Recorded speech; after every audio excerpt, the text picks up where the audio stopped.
बिस्मिल्लाहिर्रहमानिर्रहीम। अस्सलाम वालेकुम मोअज़्ज़ज़ सामीन, मैं हूं आपका मेज़बान हकीम रिज़वान अहमद मशहूद और आप देख रहे हैं यूट्यूब चैनल रिज़वानी जामा एंड दवाखाना।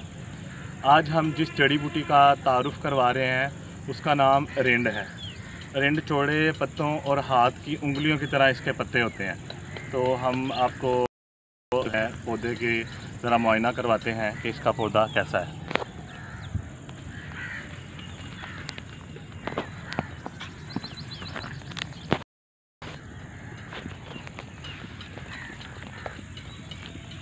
ये जी मुलाज़ा करें, इसका जो है पौधा,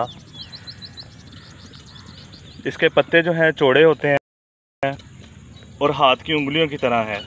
फूल इसके छोटे छोटे जिनमें बहुत ही बारीक ज़ीरा होता है।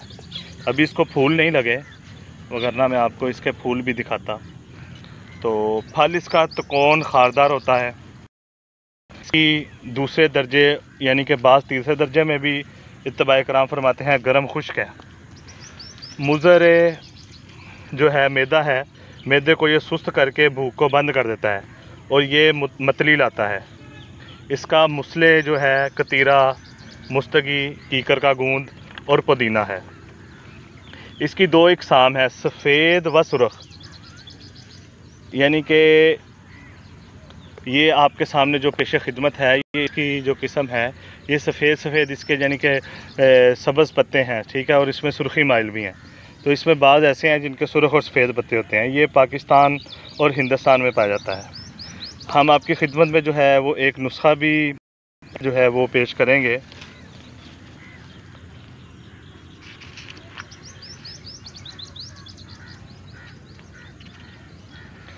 अरिंड का जो है ये कस्ट्राइल जो बनता है, तेल कस्ट्राइल का होता है। ये इसके बीज जो है ना, उनको दबा के ज़रूरत के मुताबिक जो है इसके मगज़ अरिंड के ले लें। इसकी पोस्ट वगैरह, ऊपर से छिलका वगैरह अलग कर लें।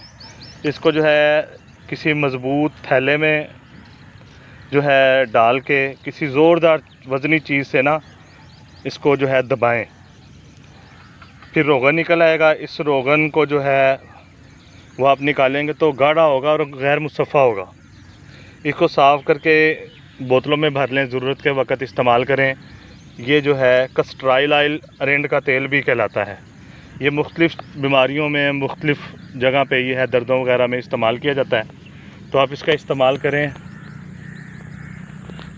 इंशाल्लाह बहुत ही ज़बरदस्त जो है बाहर का, बैरून ममालिक का जो ऑयल है वो इस्तेमाल जो है करने से आपकी जान छूट जाएगी। आपके अपने इलाकों में ये पौधा और इसके बीज उगते हैं, तो अपनी मुल्क की जो है पौधों का भी फ़ायदा उठाएं और अपने मुल्क की प्रोडक्ट इस्तेमाल करें। अस्सलाम वालेकुम वरहमतुल्लाह।